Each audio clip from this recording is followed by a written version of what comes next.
भाजपा महानगराध्यक्षांच्या राजकीय दबावातून भाजपाच्याच माजी नगरसेवकावर गुन्हा दाखल करण्यात आला आहे, असा आरोप मोर्चेकरांनी केला आहे। यावेळी गुन्हा दाखल झालेल्या माजी नगरसेवक बंटी खोपडे समर्थकांनी हजारोंच्या संख्येने एकत्र येत मोर्चा काढण्याचा प्रयत्न करत खोटा गुन्हा मागे घेण्याची मागणी केली आहे। यावेळी शिष्टमंडळाने जिल्हाधिकारी व जिल्हा पोलीस अधीक्षक यांना निवेदन देत मागण्या सादर केल्या आहेत। 2 दिवसांपूर्वी शहाद्याच्या महिलेची छेड काढत 1200 रुपये काढून घेतल्याचा गुन्हा धुळ्यातल्या 40 रोड पोलीस स्टेशन येथे भाजपाचे माजी नगरसेवक बंटी खोपडे यांच्यासह 4 जणांवर दाखल करण्यात आला होता। भाजपाचे माजी नगरसेवक दीपक खोपडे यांचं राजकीय करिअर उद्ध्वस्त करण्यासाठीच भाजपा महानगराध्यक्ष गजेंद्र अंपळकर यांनी खोटा गुन्हा दाखल केल्याचा आरोप मोर्चेकरांनी केला आहे। यावेळी बंटी खोपडे समर्थकांनी त्यांच्या निवासस्थानाजवळ हजारोंच्या संख्येने गर्दी करत मोर्चा काढण्याचा प्रयत्न केला, मात्र पोलीस प्रशासनाच्या विनंतीला मान देऊन केवळ 5 लोकांच्या शिष्टमंडळाने प्रशासनाला निवेदन दिले। यावेळी मोर्चेकरांनी बंटी खोपडे यांच्या समर्थनार्थ जोरदार घोषणाबाजी केली व पोलिसांनी दाखल केलेला खोटा गुन्हा मागे घेण्याची मागणी केली आहे। या प्रसंगी अमित खोपडे, किरण बागुल, विशाल खळगे, वैभव खोपडे, अक्षय अंपळकर, ओम शर्मा, सौरभ एडवार, सौरभ सुपले, छोटू राजपूत, दाऊद खाटिक, देवेंद्र चौधरी, पप्पू ठाकरे, मिलिंद पाटील, मकराना अंपळकर, गणेश थोरात, एस पाटील, अर्जुन पवार, किरण परदेशी, शिवाजी चौधरी, प्रकाश वाघ, भूषण सोनवणे यांच्यासह परिसरातील महिला व पुरुष मोठ्या संख्येने उपस्थित होते।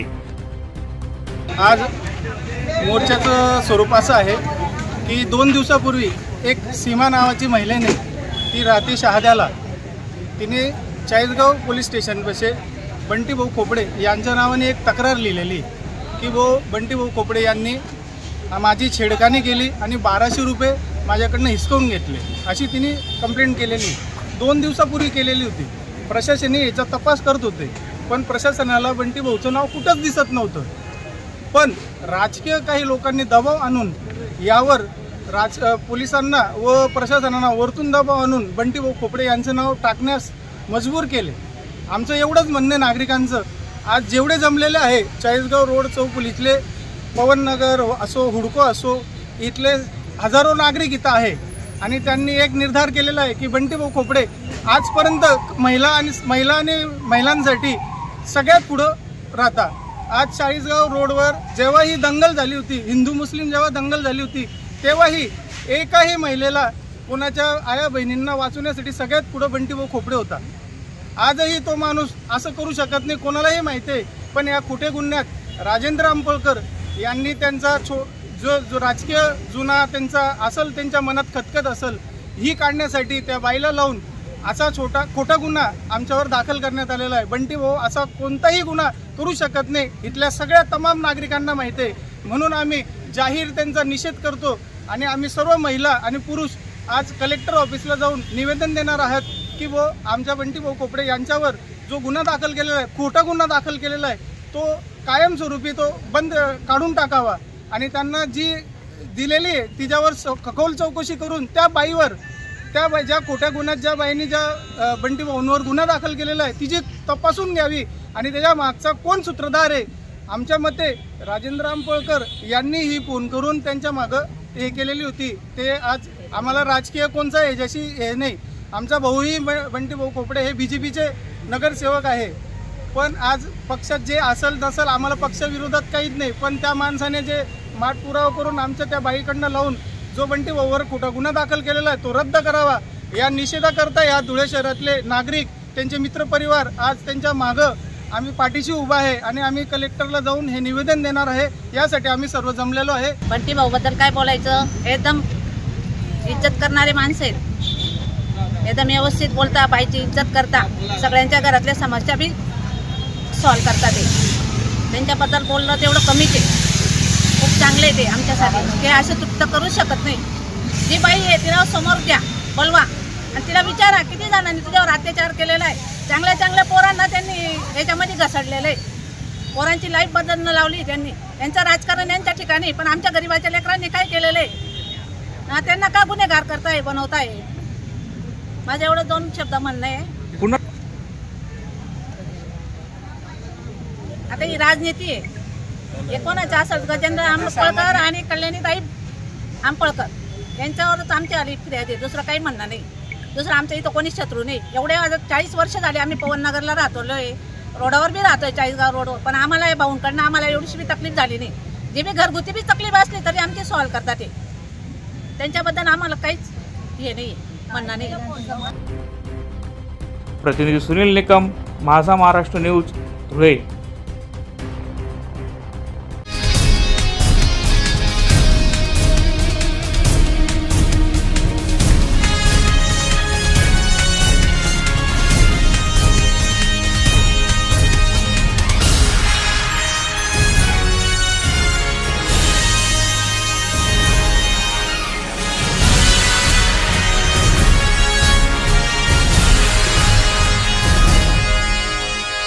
रोडाची गाडी घेतली तर टॅक्स लागते, त्यांच्यासाठी तुम्ही रोड तयार करतात का? आणि शेतकरीच्या काळाबैलीसाठी रोड कोण नाही तयार करत. त्यासाठी रोड तयार होत नाही आणि टॅक्साचा रोड किती तयार होतोय.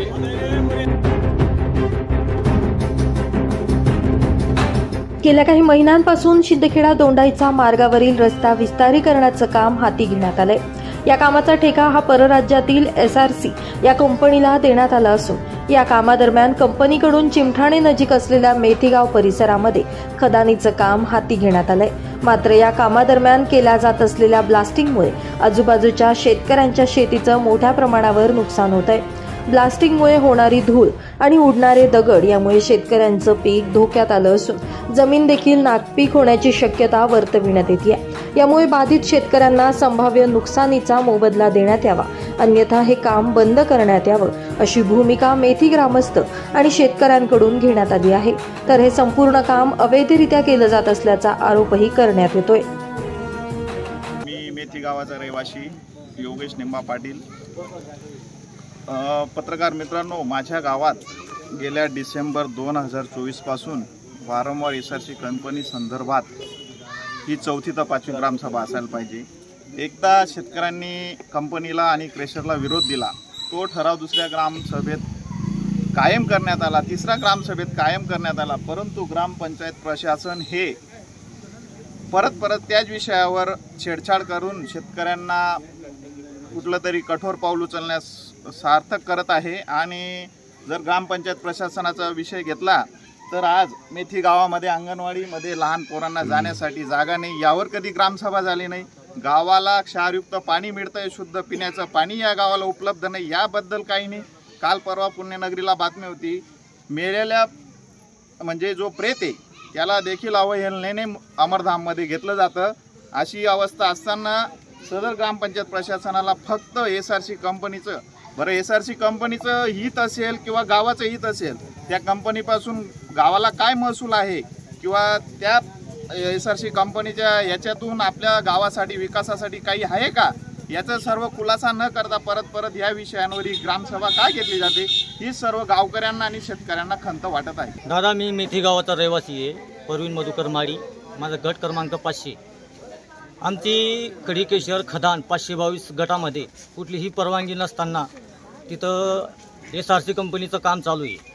त्यांच्याकडे आतापर्यंत 2 वेळा ग्रामसभाचा ठराव हा नामंजूर एकमताने केला आहे, तरी पण त्यांचे खदान आणि ब्लास्टिंग चालू आहे. त्याच्या विरोधात आज ग्रामसभामध्ये आहे, आमच्या इथं गावात ग्रामसभा आहे, तरी आम्ही सर्व शेतकऱ्यांचा विरोध आहे.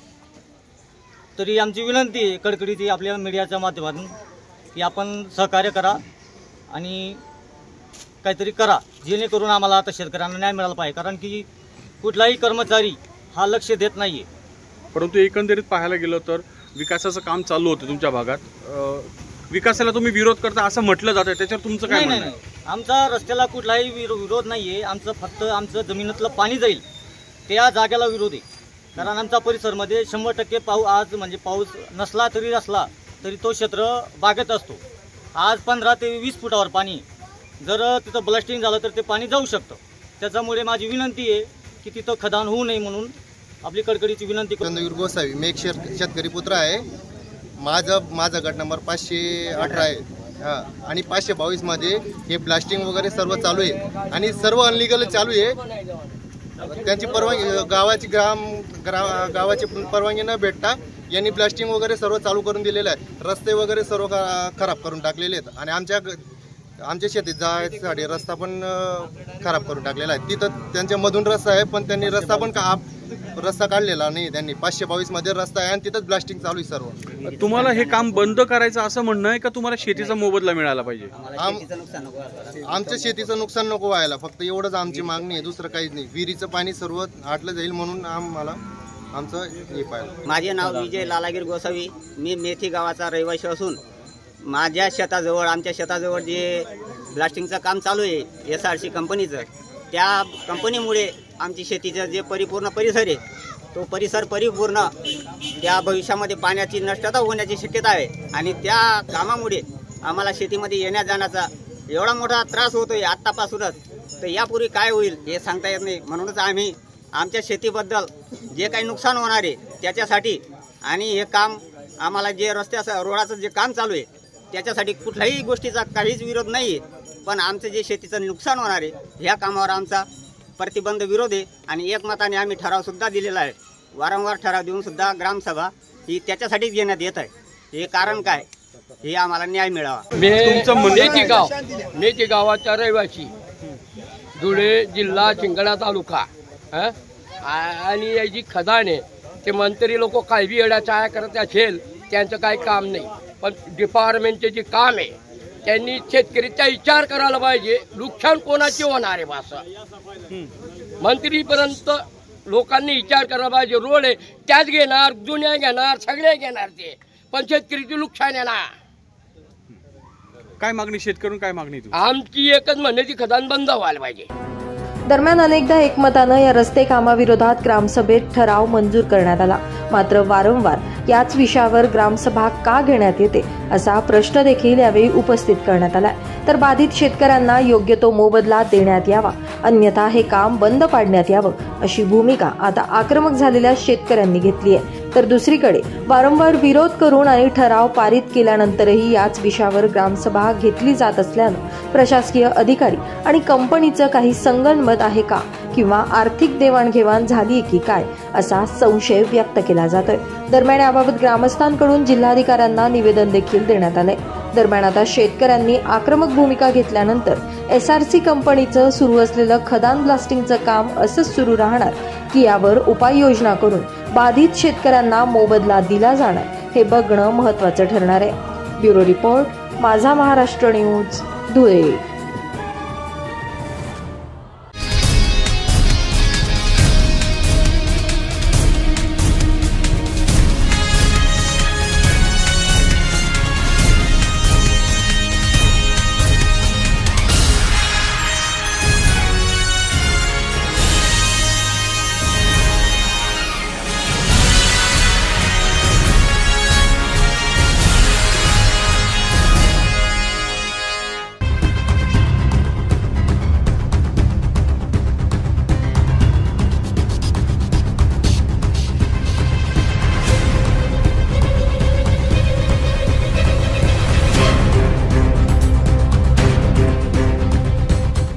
नंदुरबार ते प्रकाशा रस्त्यावर असलेल्या तापी नदीवरील जुन्या पुलाची अवस्था अत्यंत दयनीय झाली आहे. पुलावर मोठ्या प्रमाणावर खड्डे पडल्याने वाहनधारकांना प्रचंड त्रास सहन करावा लागत आहे. विशेषतः मोटरसायकल चालकांना जीव मुठीत घेऊन प्रवास करावा लागत आहे. शासनाने काही वेळा या पुलाची दुरुस्ती केली असली तरी ती केवळ तात्पुरती व नावालाच असल्याचा आरोप वाहनधारकांनी केला आहे. सध्या जिल्ह्यात काही भागात सतत पावसाची रिपरिप सुरू आहे. त्यामुळे खड्ड्यांची स्थिती आणखीनच बिघड झाली असून अपघातांची शक्यता वाढली आहे. प्रकाशा बॅरेजमधून तापी नदीत मोठ्या प्रमाणात पाण्याचा विसर्ग सुरू आहे. त्यामुळे पुलाखालून जोरदार प्रवाह वाहत असून पुलाचे संरक्षण कठडेही कमकुवत झाले आहे. यामुळे मोठ्या अपघाताची दाट शक्यता असल्याचं दिसून आलं आहे. या मार्गावर दररोज हजारो वाहनांची वर्दळ असते. त्यामुळे नागरिक व वाहनधारकांकडून या जुन्या पुलाची तात्काळ व कायमस्वरूपी दुरुस्ती करण्याची मागणी होत आहे.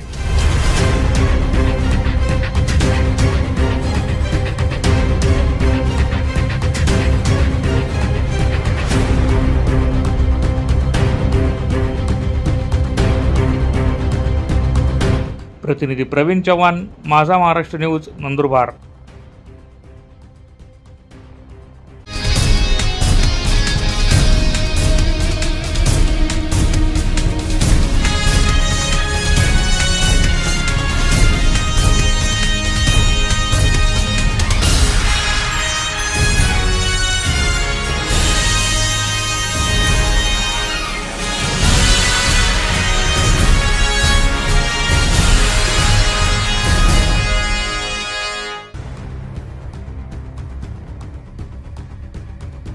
धुळे शहरातील चावरा इंग्लिश मीडियम स्कूल हे नेहमीच या न त्या कारणाने वादग्रस्त ठरते आहे. काही दिवसांपूर्वी विद्यार्थ्यांनी फी भरली नसल्याने त्यांना परीक्षेपासून वंचित ठेवण्यात आले असल्याचा आरोप पालकांकडून करण्यात आला होता. यानंतर आता फी बाकी असलेल्या विद्यार्थ्यांना पुन्हा शाळा प्रशासनाने काही दिवसांपूर्वी ग्रंथालयामध्ये लाईट आणि फॅन बंद करून तब्बल 5 तासांसाठी कोंडून ठेवले असल्याचा आरोप पालकांकडून करण्यात आला आहे. 16 तारखेला चावरा इंग्लिश मीडियम स्कूल ही शाळा 16 तारखेला सुरू झाली. 17 तारखेपासून 16 तारखेला यांनी विद्यार्थ्यांना बसू दिलेलं आहे. 17 तारखेपासून 30 ते 50 ऑथेंटिकेट आपल्याला CCTV फुटेजमध्ये कळेल. 30 ते 50 विद्यार्थ्यांना यांनी फी न भरल्याच्या कारणाने लाईनीतून बाहेर काढून, बाहेरच गेटजवळ लाईनीतून बाहेर काढून यांनी यांना लायब्ररीमध्ये फॅन लाईट बंद करून बसवलं. एवढा गंभीर प्रकार आहे. माझे मुलं 5 तास म्हणजे 7:30 वाजेपासून तर जेव्हापर्यंत 5-6 तास जेवढे लेक्चर राहतात तेव्हापर्यंत बसवलं. तर आज आम्ही 11 वाजेपर्यंत इथं आलो जाब विचारायला. माझी मुलं घाबरत होते बरं का. माझे मुलं आणि असे अजून एक पॅरेंट आले. माझे मुलं घाबरत होते. मी बाहेरगावाला होतो. मी यांना हे पाठवलं, माझं ट्रेन तिकीट पाठवलं. यांना सांगितलं व्हॉट्सअपवर यांच्याशी कम्युनिकेट केलं. यांना ऑथेंटिकेट तिकीट पाठवलं तरी यांनी मुलांना वर्गात बसू दिलेले नाही. मला मागणी काय आहे तुमची? ऐका, कायदेशीर RTI right to education act मध्ये असं स्पष्ट दिलेलं आहे की बुवा तुम्ही कोणत्याही कारण असो, फी तर क्षुल्लक कारण आहे, कोणत्याही कारणास्तव तुम्ही या मुलांना डांबून ठेवू शकत नाही. परंतु यांनी लायब्ररी डांबून ठेवलं, फॅन लाईट बंद केलं. त्याच्या 11 वाजेपासून आलो. शिक्षण अधिकारी आम्ही कुवर मॅडमांना फोन केला, ते VC वर होते. नगराडे शिक्षण अधिकारी कुवर मॅडमांना आम्ही इथून फोन केला. त्यांनी within a fraction of second VC मध्ये असताना विषय गंभीर काय समजून घेतला. त्यांनी लगेच नगराडे साहेब आणि 3 शिक्षण विभागातील 3 अधिकाऱ्यांना कुवर मॅडमांनी लगेच पाठवलं. त्यांचे आम्ही पालकांचे थोडे मनापासून आभार व्यक्त करतो. आणि ते शिक्षण अधिकारी आले, हे एवढे मुजोर झाले. प्रिन्सिपल, आता तुमच्याकडे ती पण रेकॉर्डिंग आहे, एवढे मुजोर झालेले आहेत. शिक्षण अधिकारी कुवर मॅडमांनी जिल्हा परिषद प्राथमिकच्या जिल्ह्याच्या प्रमुख अधिकारी कुवर मॅडम त्यांनी 3 शिक्षण विभागातील अधिकारी पाठवले. त्यांचा देखील यांनी ऐकलं नाही. 17 तारखेचे 22 तारखेचे फक्त CCTV फुटेज द्या, ते सुद्धा यांनी आम्हाला दिलेले नाही. आम्हाला दाखवा, समोर स्क्रीन आहे दाखवा, ते सुद्धा यांनी दाखवलेले नाही. या प्रकारे यांनी अनेक गंभीर प्रकारचे गुन्हे दाखल केलेले आहे. प्रत्येक सेक्शन वाईज यांनी कोणत्या प्रकारे गुन्हा केलेला आहे ते मी दाखवून दिलेला आहे. शिक्षण अधिकारी जे आहे, आता मागणी काय? आता आमची ही मागणी आहे, आमचे जे मुलांवर मानसिक शारीरिक अत्याचार झालेला आहे त्याच्या विरुद्ध यांच्यावर कठोर कारवाई करण्यात यावी. अतिशय फक्त माझेच नाही आणि 30 ते 50 मुलं आहे, अतिशय जबाबदारीने सांगतोय.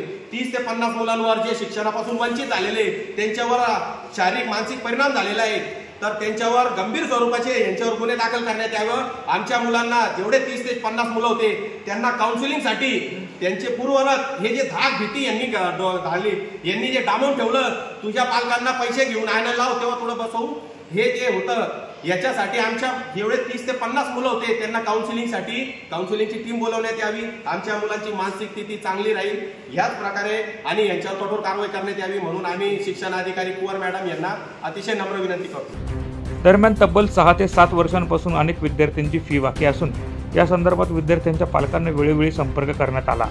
मात्र फी भरण्यासाठी पालकांकडून टाळाटाळ केली जात असल्याचं शिक्षकांनी सांगितलं आहे. विद्यार्थ्यांना डांबून ठेवल्याचा कोणताही प्रकार शाळेत घडला नसून या उलट पालकांनी शिक्षकांसोबत अर्वाच्य भाषेत बातचीत केल्याने महिला शिक्षकांमध्ये भीतीचं वातावरण असल्याचं शाळेतील शिक्षकांनी सांगितलं आहे. तर काही पालकांच्या या गंभीर आणि खोट्या आरोपांमुळे शाळा बदनाम होत असून अशा प्रकारे शाळेची बदनामी करणं थांबवावं, जे शासनाने विना अनुदानित शाळांसाठी फी न भरणाऱ्या पालकांसाठी कायदा निर्माण करावा अशी मागणी केली आहे. माझं नाव सोनल जितेंद्र पिंगळकर आहे. मी ह्या स्कूलमध्ये गेल्या 26 वर्षापासून काम करते आहे आणि सदर आजची घटना जी घडली आहे तर एका पाल्याचे आईवडील हे इतर जणांना घेऊन आले आणि आमच्या महिला शिक्षकांवर धावून आले आणि त्यांनी असं सांगितलं की शिक्षकांनी आमच्या पाल्याच्या पाया पडल्या पाहिजे आणि त्यांनी शिक्षकांची लाज वगैरे काढली आणि अर्वाच्य भाषा ते वापरत होते आणि जोरात ते आवाज करत होते आणि ह्याच्यामुळे सगळ्या महिला शिक्षक वर्ग आमचा जो आहे तो थोडा दडपणाखाली आलेला आहे की असं वर्तन जर वारंवार घडलं तर मग आम्ही कुठे न्याय मागायचा, कोणाशी बोलणी करायची, हे सगळं आहे. आणि सगळ्याच माझ्या बहिणी थोड्या घाबरलेल्या आहे आणि सकाळी 7 वाजेपासून आम्ही सगळ्या इथेच आहोत. तर हे वारंवार घडतंय, पण हे मीडियापर्यंत आजपर्यंत आलं नाही किंवा आम्ही ह्या गोष्टी की आमचेच पालक आणि आमचेच पाल्य आहे म्हणून आम्ही ह्या गोष्टी कधीच बाहेर येऊ दिल्या नाही. पण आता हे अति व्हायला लागले आणि हे वारंवार होतंय. गेल्या काही 5-6 वर्षापासून या गोष्टी खूप घडत आहे. तर तुम्ही बघू शकता की माझ्या सगळ्या महिला, आमची हीच मागणी आहे की पालकांनी जे वर्तन आहे शिक्षकांप्रती आणि आमच्या मॅनेजमेंट प्रती ते जरा नरमाईच असलं पाहिजे, समजून उमजून घ्यायला पाहिजे, कारण ते पण एक अविभाज्य घटक आहेत या संस्थेचा.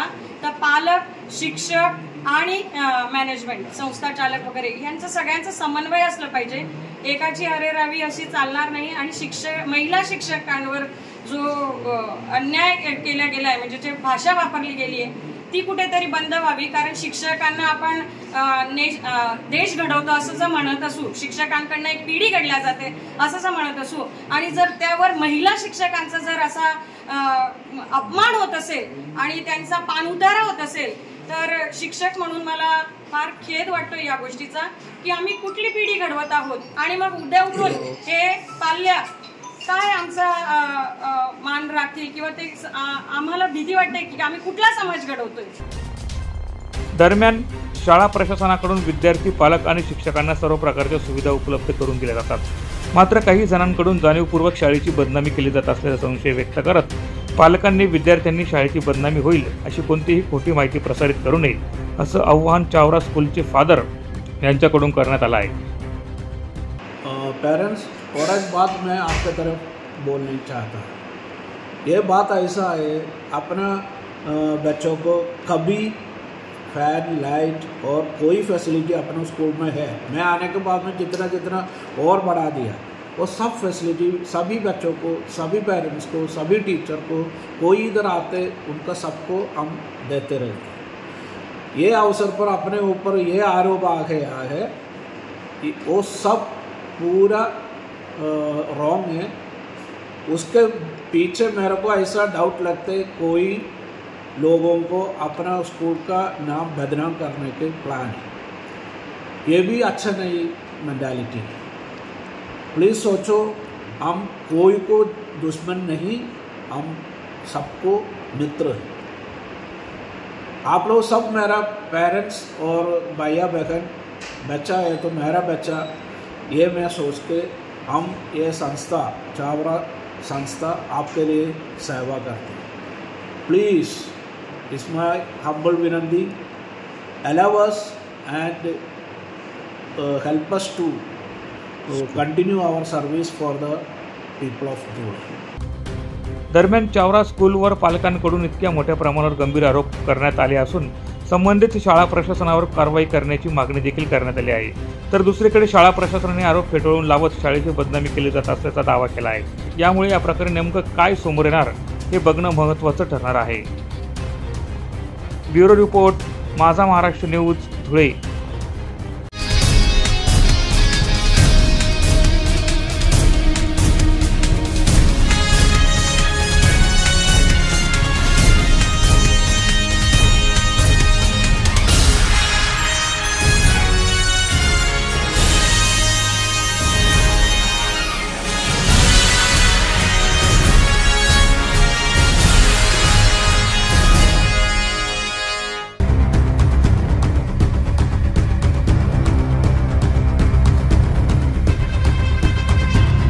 धुळे महानगरपालिकेने मोठा गाजावाजा करत शहरातल्या सर्वच भागातून मोठ्या प्रमाणात कर वसुली केली आहे.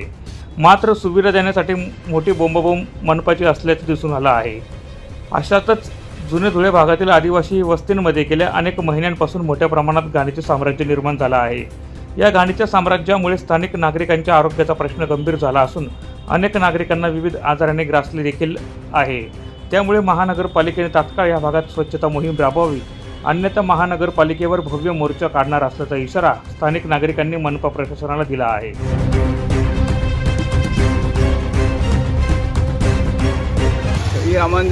धुळ्यातून बोलतो रामन समाज सोनवणे. आम्ही आदिवासी लोक या अपार्टमेंटमध्ये इथं कर्मचारी येतात, इथं बघून येतात, इथं घाण भरायला येतात आणि इथं आता साथ चालू आहे मलेरियाचे. आता आजारी पडले तर आमचे लोक कुठून पैसे आणायचे बाई? याला तुम्ही फक्त पगार देता का? तुम्ही मागं तुम्हाला टाकलं होतं तर तुम्ही याबद्दल तुम्ही बेडमध्ये ते अपार्टमेंटमध्ये या, तुम्ही बघा बसतोय ते हे आमची परिस्थिती काय आहे. मुकरदम कर्मचारी येतात इथं बघ उभा राहता, बघून यायला लगेच घेऊन जातात ते. मग आम्ही तर उलटं सुलटं बोललं लगेच सांगतात तुम्हाला पोलीस कारवाई करा. मग यांच्या कोण कार्य करा पाहिजे बाई? आम्ही आदिवासीला सकाळी उठून कामधंदा करावा आता, आणि आजारी पडले तर आम्ही कुठून पैसे आणून? आम्ही एक टायमाला भेटतो, एक टायमाला भेटतो नाही. आमच्या पोरांना जेवण पोरांनी महानगरपालिकामध्ये कोणी एक सर्व्हिसला नाही आहे. तरी आम्ही तरी जसं आमच्या लोक कामधंदा करून आमच्या बालबच्चांना खावडतो, तरी आजारी पडले तर आम्हाला आता पैसे कुठून आणायचे? आम्ही आम्हाला एवढं तुम्हाला हात जोडून विनंती करतो की हे महिन्यामध्ये 15 दिवस पाठवायचा उभा राहिला. तावडे बोलतोय. बऱ्याच दिवसापासून आदिवासी वस्ती इथं जुनं धुळ्यात, तर इथं बरेच काही वर्षापासून इतकी घाण आणि रोगराई पसरते. इथले जे रहिवासी आहेत जे सकाळी कामाला जात तिथं संध्याकाळी खातील अशी परिस्थिती असताना या एरियामध्ये रोगीचं इतकं साम्राज्य झालेलं आहे आणि गटार घाण इतकी झालेली आहे की याच्याकडं प्रशासनाचं पूर्ण दुर्लक्ष झालेलं आहे. आतापर्यंत म्हणजे 5-7 वर्षापासून तिथं कोणी लक्ष द्यायला तयार नाही. अशी परिस्थिती असताना आता तुम्ही बघू शकता की हे अशा परिस्थितीत लोक राहतात. तर याचं काहीतरी निवारण झालं पाहिजे, नाही तर सर्व नागरिक मिळून इथून आदिवासी एरियामधून आम्ही भव्य मोर्चा काढू आणि प्रशासनाला जागे आणल्याशिवाय आम्ही राहणार नाही. जुने धुळे भागातील आदिवासी वस्तींमध्ये 3 ते 4 हजार लोक राहतात. मात्र या भागात स्वच्छताच होत नसल्याने नागरिकांना अनेक अडचणींचा सामना करावा लागत आहे. परिसर स्वच्छ नसल्याने अनेक गंभीर अशा आजारांना ही अस्वच्छता निमंत्रण देत असल्याचं दिसून आलं आहे. त्यामुळे हा रहिवासी भाग आहे की कचराकुंडीचा परिसर, असा सवाल या निमित्ताने स्थानिक नागरिकांनी उपस्थित केला आहे. त्यामुळे तात्काळ या भागाची स्वच्छता करून स्थानिक नागरिकांना दिलासा द्यावा अशी मागणी स्थानिक नागरिकांनी केली आहे.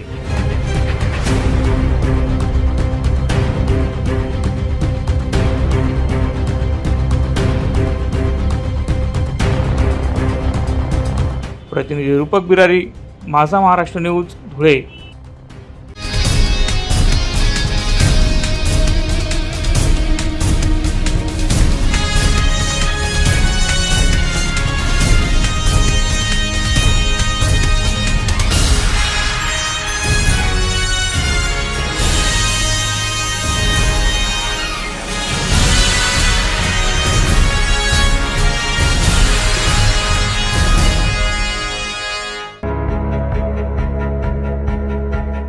कामाच्या धकाधकीमधून वेळ काढत धुळे जिल्हा मंडप असोसिएशनच्या पदाधिकाऱ्यांनी 4 धाम यात्रा पूर्ण केली आहे. धुळ्यात त्यांचं आगमन झालं असता नातेवाईकांनी पुष्पहार अर्पण करत त्यांचं जल्लोषात स्वागत केलं आहे. तब्बल 16 दिवसांच्या प्रदीर्घ प्रवासानंतर धुळ्यात धुळे जिल्हा मंडप असोसिएशनच्या पदाधिकाऱ्यांचा बुधवारी सायंकाळच्या सुमारास एकविरा देवी मंदिर परिसरात आगमन झालं. यावेळी मंडप असोसिएशनच्या पदाधिकाऱ्यांनी देवाच्या नावाचा जय जयकार करत आपापल्या घरी रवाना झाले. लग्न कार्य, साखरपुडा, वाढदिवस यांच्यासह विविध प्रकारच्या कामाच्या धकाधकीतून वेळ काढत धुळे जिल्हा मंडप असोसिएशनच्या पदाधिकाऱ्यांनी आपल्या कुटुंबासह 4 धामच्या यात्रेला 16 जूनला सुरुवात केली होती. या यात्रेमध्ये तब्बल 40 कुटुंबियांनी सहभाग नोंदवला होता. अखेर बद्रीनाथ, केदारनाथ, यमुनोत्री, गंगोत्री या 4 धामसह रामेश्वरम, जगन्नाथपुरी, द्वारका या धार्मिक स्थळी आशीर्वाद घेत धुळे जिल्हा मंडप असोसिएशनच्या पदाधिकाऱ्यांनी तब्बल 16 दिवसानंतर यशस्वीरित्या धुळ्यात परतले. यावेळी कुटुंबाच्या वतीने 4 धाम करून आलेल्या कुटुंब सदस्यांचा जंगी असा सत्कार देखील करण्यात आला. एकविरा देवी मंदिरापासून निघालेली यात्रा एकविरा देवी मंदिराच्या आवारात संपन्न झाली आहे. यावेळी धुळे जिल्हा मंडप असोसिएशनचे पदाधिकारी मोठ्या संख्येने उपस्थित होते. धुळे जिल्हा मंडप सर्व मंडपवाले व्यावसायिक यांना घेऊन संकल्प केला होता कुशल भाऊ आणि मी किंवा सर्वांना घेऊन आपण 4 धाम यात्रा पूर्ण करावी.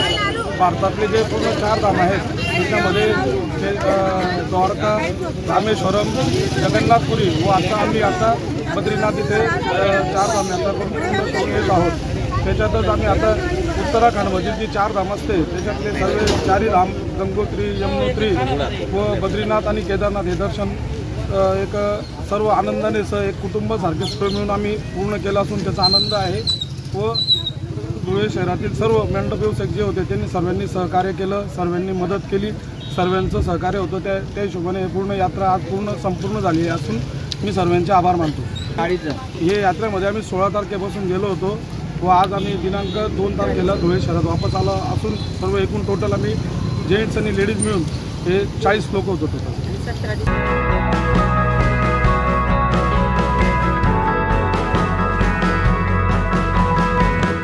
प्रतिनिधी सुनील निकम, माझा महाराष्ट्र न्यूज, धुळे.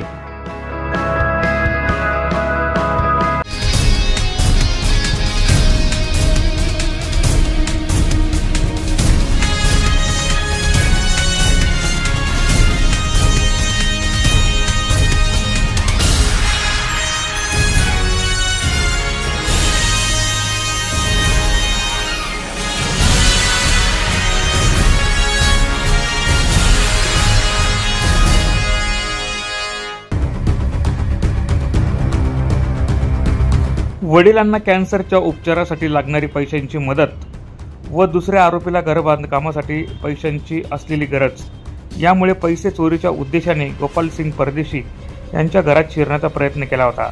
मात्र तितक्यात परदेशी यांना जाग आल्याने त्यांचा खून करावा लागला अशी कबुली थाळनेरच्या पिळोदा येथील दुकानदाराच्या मर्डर प्रकरणात आरोपींनी थाळनेर पोलिसांना दिली आहे.